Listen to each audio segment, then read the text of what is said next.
Hello everyone. Today we are going to discuss about the most important topic is the menstrual cycle you know, of chapter the human reproduction. You know, I hope each and every one of you is doing absolutely good. है ना तो start करते हैं. हाँ every year one इस chapter से 3 to 4 question पूछे जाते हैं है ना. ओके तो स्टार्ट करते हैं मेंस्ट्रुअल साइकिल जो कि फीमेल प्राइमेट्स में होती है ना होती है. इसका जो कितने दिनों के लिए होती है, मतलब ये एक साइकिल है जो कि एवरी मंथ 28 डेज में रिपीट होता है ना. 28 डेज की ये साइकिल होती है और जिसमें से 28 डेज कोई फिक्स नहीं है. ये 28 डेज कोई फिक्स नहीं है, प्लस माइनस 2 डेज है ना. 24 डेज की भी हो सकती है, 26 डेज की भी हो सकती है ना. 26 है ना, 36 34 दिन की भी हो सकती है, प्लस माइनस 2 डेज. ठीक है तो इसे स्टार्ट करते हैं. तो यहाँ पे देखो, हमने यहाँ पे अपने पास मेंस्ट्रुअल साइकिल में 4 फेजेस होते हैं. पहला है मेंस्ट्रुअल फेज, दूसरा है फॉलिक्यूलर फेज और पॉलीफ्रेटिव फेज भी है ना बोलते हैं, और ल्यूटियल फेज, और फिर नेक्स्ट वही वापस से साइकिल स्टार्ट हो जाती है. ठीक है तो यहाँ पे अपन की 3 फेज देखेंगे, menstrual, follicular phase, luteal phase. यहाँ पे अपन देखेंगे कि जो पिट्यूटरी के हार्मोन है वो ओवेरियन इवेंट्स को है ना कंट्रोल यानी उनको देखते हैं. और है ना ओवेरियन जो हार्मोन जैसे एस्ट्रोजन, प्रोजेस्टेरोन है ना, वो यूट्राइन इवेंट्स जो होती है.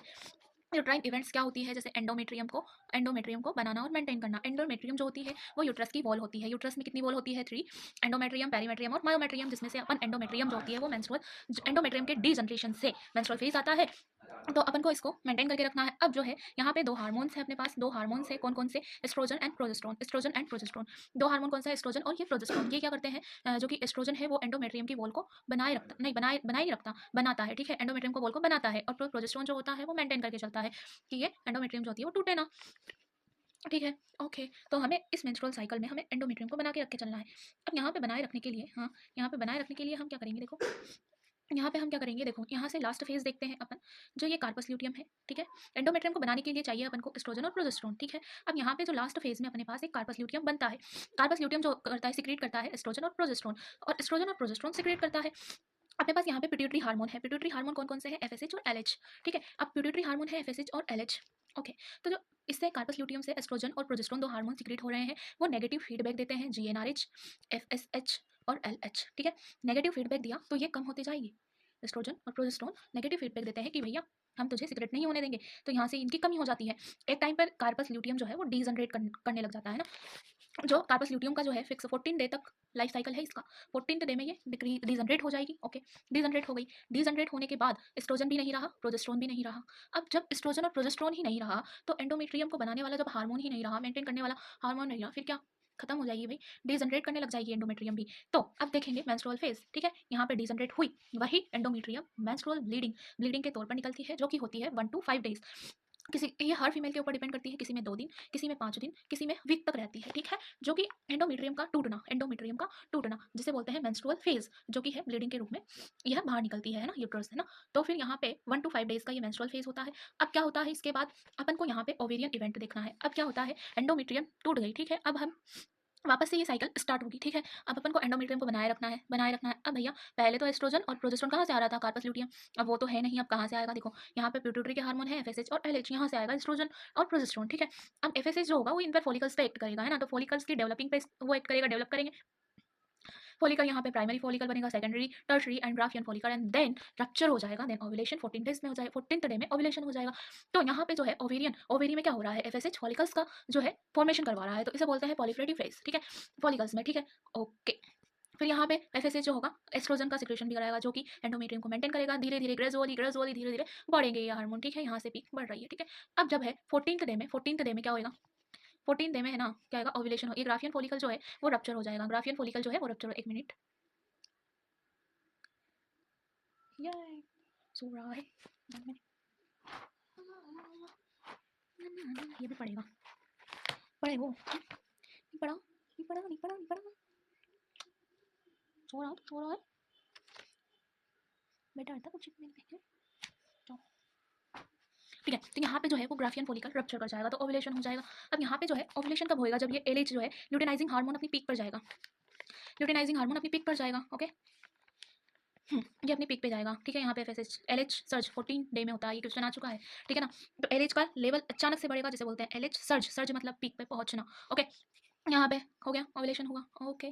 14th डे में ओवुलेशन हो गया। अब अब अब इसमें वहाँ तो फर्टिलाइजेशन हो जाएगा, आगे के इवेंट्स अलग देखेंगे, बट यहाँ पे फर्टिलाइजेशन नहीं हुआ। अब यहाँ पे ल्यूटियल फेज में अपन के पास क्या बना, कार्पस ल्यूटियम बन गया। अब जो है कार्पस ल्यूटियम है एस्ट्रो, अब इसका ये हो गया, फोलिकल्स का काम हो गया। यहाँ पे कार्पस ल्यूटियम अपना काम दिखाएगा, ये एस्ट्रोजन और प्रोजेस्टेरोन बनाएगा, है ना। अब एस्ट्रोजन मेंटेन करेंगे एंडोमेट्रियम को, जो ल्यूटियल फेज में जो होती है एंडोमेट्रियम है ना, ग्लैंडुलर हो जाती है, हाँ ग्लैंडुलर मस्क्यूलर, ठीक है ना, मतलब मजबूत हो जाती है ना। तो यहाँ पे मदद करता है ना ये corpus luteum, estrogen and progesterone. पर क्या भैया, ये कार्पस ल्यूटियम है ना, अपने ही पैर पर कुल्हाड़ी मार लेता है ना। ये क्या करता है, इसकी लाइफ साइकिल तो खुद 14 दिन होती है, 14 दिन के बाद ये खुद डीजनरेट हो जाता है ना। 14 दिन के बाद ये खुद डीजनरेट हो जाता है। डीजनरेट होने के बाद इसमें से क्या करेंगे, एस्ट्रोजन मतलब है ना, क्या, हाँ एस्ट्रोजन और प्रोजेस्टेरोन बन रहे थे। अब बन रहे थे तो एंडोमेट्रियम को मेंटेन कर रहे थे, है ना। यहाँ से कार्पस ल्यूटियम प्रोजेस्टेरोन को ज़्यादा सिक्रेट करता है एस्ट्रोजन की तुलना में, ठीक है। तो यहाँ पे प्रोजेस्टेरोन की पीक भी मिलती है अपन को, है ना। एस्ट्रोजन की 2 बार मिलती है यहाँ पे, और प्रोजेस्टेरोन की सिर्फ 1 बार, ठीक है। यहाँ से मेंटेन कर लिया भैया। अब तो इसकी लाइफ साइकिल तो 14 डेज है। अब क्या करें भैया, 14 डेज है तो डीजनरेट तो होना ही है ना, डीजनरेट तो होना ही है। तो एस्ट्रोजन भी खत्म, प्रोजेस्टेरोन भी खत्म, ठीक है। नेगेटिव फीडबैक भी खत्म, नेगेटिव फीडबैक भी खत्म, तो LH और FSH तो बढ़ेंगे, और फिर यहाँ पे आगे से वही साइकिल रिस्टार्ट हो जाएगी। एवरी मंथ ये प्रोसेस होता है। मैं एक बार ना NCERT आपको पढ़ के बता देती हूँ, है ना। आपको एक एक लाइन क्लियरली समझ में आएगी, ठीक है। ओके, आई थिंक यहाँ पे है ना 1 मिनट।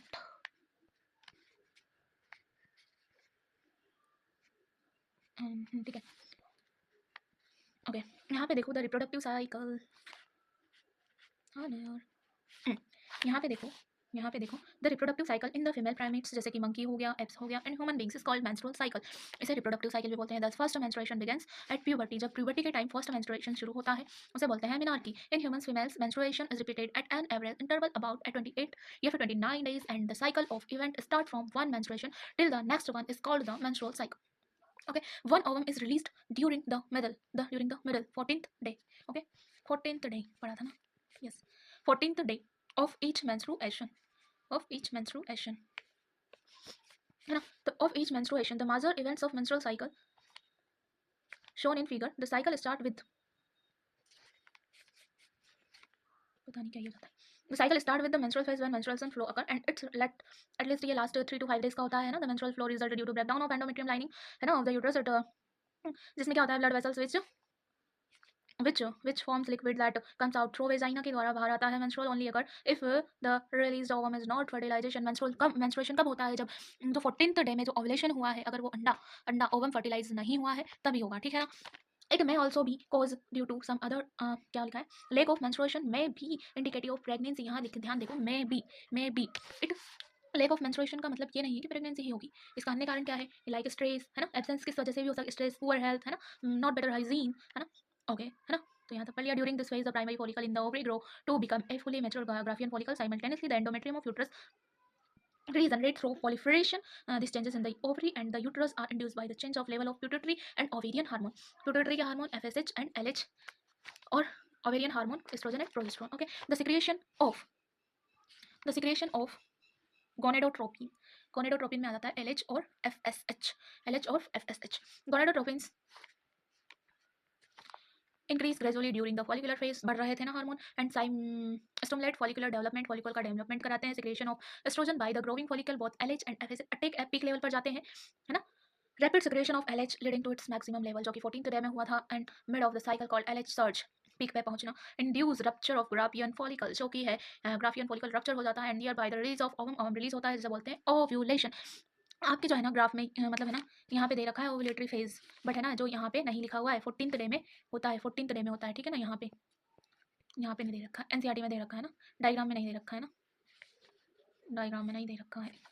फिर क्या होता है, LH सर्ज हो गया है ना, rapid secretion of LH leading to the its maximum level, LH surge बोलते हैं। Induce rupture of graafian follicle thereby release ovum, the ovulation is followed by luteal phase during which the remaining parts of graafian follicles transform as corpus luteum. The corpus luteum secrete large amount of progesterone which is essential for maintenance of endometrium, है ना, बताया था।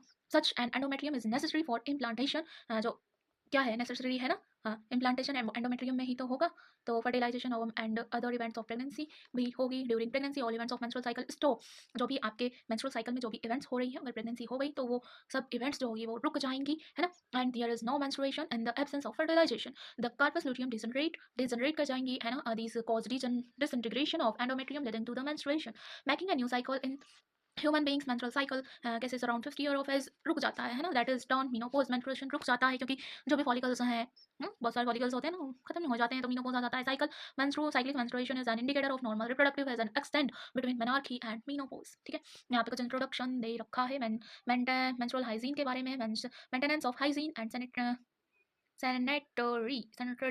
sanitization during menstruation is very important. Take bath and clean yourself regularly.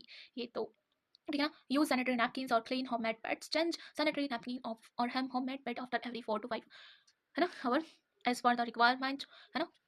और ऐसे ही नहीं, कहाँ पर भी है ना खुले में फेंकना चाहिए, एकदम आपको इसको डिस्पोज करना चाहिए, है ना। Dispose of the use after use, है ना। सैनिटरी नैपकिन प्रॉपर्ली रैपिंग करना चाहिए एंड कहीं भी ऐसे नहीं डालना चाहिए ना, और रैपिंग करके और पेपर में फोल्डिंग करके कूड़ेदान में डाल दो, है ना। और do not throw the used napkin in the drain pipe of toilets and in open areas after handling the napkin. Wash your hand with soap, आप सबको पता है। एंड दैट इज हो गया complete menstruation cycle, and that is not the difficult topic, है ना, बहुत ही easy topic है। और तो जो डे ऑफ ओव्यूलेशन कैसे निकालते हैं, डे ऑफ ओव्यूलेशन यहाँ पे हम बता देते हैं आपको, यहाँ पे बता देते हैं ना। जो डे ऑफ ओव्यूलेशन है, डे ऑफ ओव्यूलेशन है, जो मेंस्ट्रुअल साइकिल के जितने दिन होंगे माइनस 14 डेज आप कर दो तो डे ऑफ ओव्यूलेशन आ जाएगा, है ना। और जो कि है कोई फिक्स नहीं होता है कितना दिन होता है, कितने दिन का मेंस्ट्रुएशन फेज होता है ना, ये सब नहीं फिक्स होता है। फिक्स क्या होता है, जो कार्पस ल्यूटियम का जो लाइफ साइकिल होता है वो फिक्स होता है 14 डेज ओव्यूलेशन, है ना। कार्पस ल्यूटियम का बनना, है ना, 14 डेज माइनस करेंगे तो डे ऑफ ओव्यूलेशन का हम पता लगा सकते हैं। एंड बस हो गया है आपका ये, ठीक है ना। आपको ये समझ में आया अच्छी तरीके से मैं आपके कॉन्सेप्ट क्लियर कर पाई हूँ, तो like the video and subscribe my channel। बैठा है चुपचाप वो तो, है ना। Okay, bye bye, good night, take care, love you all.